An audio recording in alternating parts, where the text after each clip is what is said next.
Today we're checking out the T238 Electric Speed Loader Pro Edition. In the box you get a little manual, 4 different loading nozzle tips for a range of mag compatibility, the T238 Electric Speed Loader. In my case, the unit shipped with the T238 11.1 volt LiPo battery, but you might have to add this to your cart separately now since they only included them for the original pre-orders as a promotional item.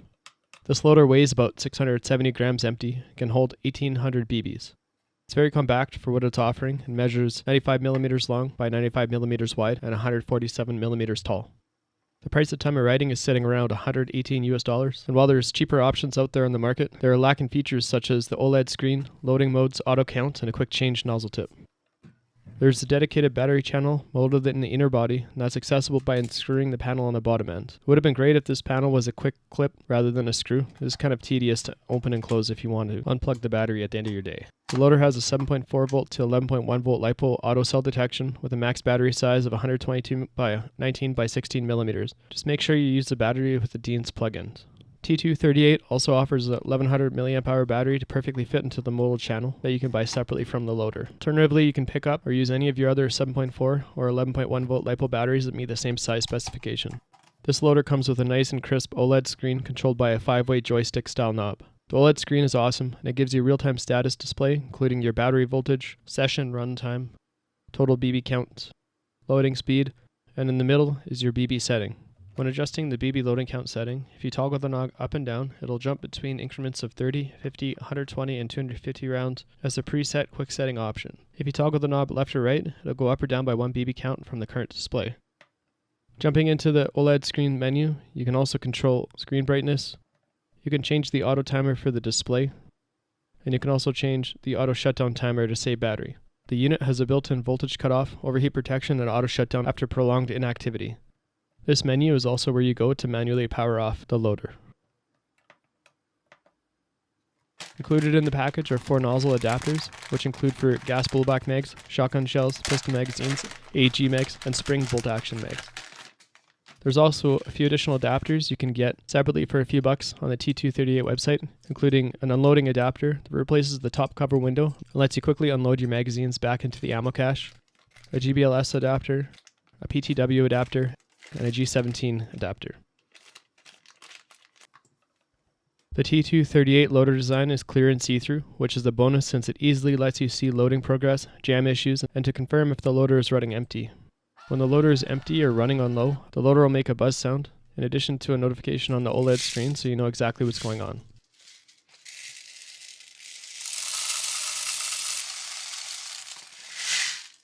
The nozzles are a quick change, which is a bonus, and you can do it by depressing the loading nozzle and turning it 90 degrees to either lock it in place or unlock it. There is no set screw or anything to hold the nozzle in as it's securely held in via spring pressure.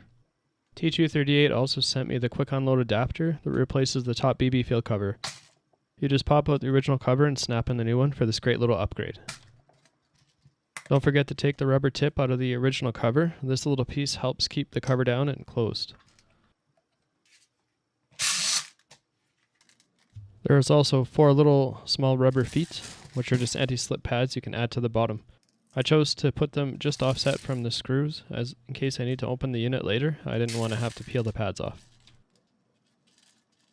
One of the impressive things about the T238 loader is that it can load a full EPM1 250 round magazine.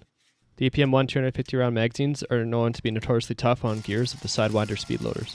I've actually stripped a few sets of gears on the sidewinder myself, even for the ones that were specifically marketed for the EPM ones. I loaded over a dozen different magazines to test this out, and they were mainly a variety of M4, PDW, P90, and MP5 midcap AEG mags ranging from 80 to 250 round capacity. I'll also show you how to load a high cap mag, or really any gas blowback mag at the very end. The loader offers manual loading or fixed quantity loading, and that can be set between 1 to 999 rounds. You can long hold the knob in one direction to accelerate the rate for adjusting the BB count. The longer you hold the knob, the faster the count will go. If you set the quantity to 0, that puts it into the manual loading mode, leaving you to decide when to stop loading.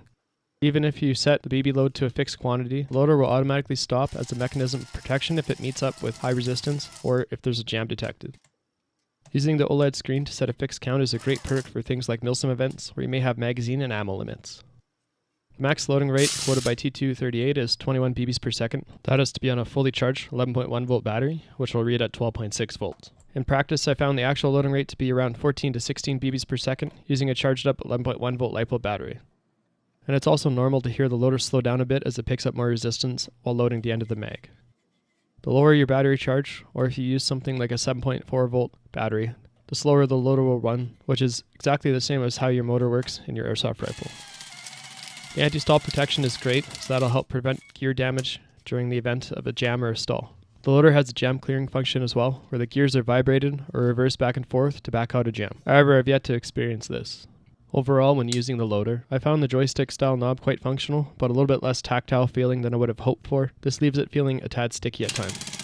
In general, the loader could easily load all the different types of magazines I put at it. One tip to ensure a full magazine loading is to ensure you align your magazine feed tube as straight as possible with the loader. The main thing I noticed would be the mag resistance could pick up, especially if you had the magazine at some weird cockeyed angle. And in such a case, the loader would auto stop. This is actually a safety feature to prevent jams and malfunctions from the loader trying to push too hard against high resistance.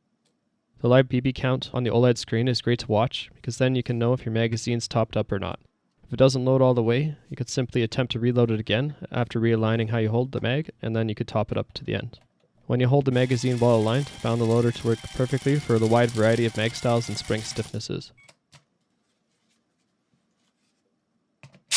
One other trick required for gas blowback magazines is you really have to hold the spring all the way back for the loader to be able to fill the magazine. The adapter does work to allow the BBs to get into the magazine feed lips. However, due to the angle of the BB flow, it does hit higher resistance than a normal AEG mag. To prevent the auto stop feature from kicking in, simply pull the spring back on your gas magazines before loading. For the Glock G17 mags, they have a separate G17 adapter because the G17 mag lips are not actually compatible with their gas blowback adapter. I don't have a G17 mag, so I can't demonstrate it, but it's basically a tool to allow you to hold the spring back easier, and it presents a nozzle opening at the rear of the magazine. This unit is quite compact, can fit into standard ammo containers, making it super easy to carry it around with you directly onto the field. In my ammo container, I like to bring my loader, my extra ammo, tools, and other consumables needed for full game and sustainment.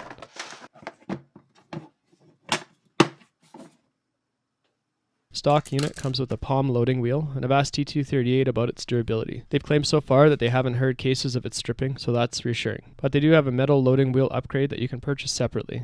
They even have the file available on Thingsverse for the wheel upgrade if you want a metal print or CNC it yourself.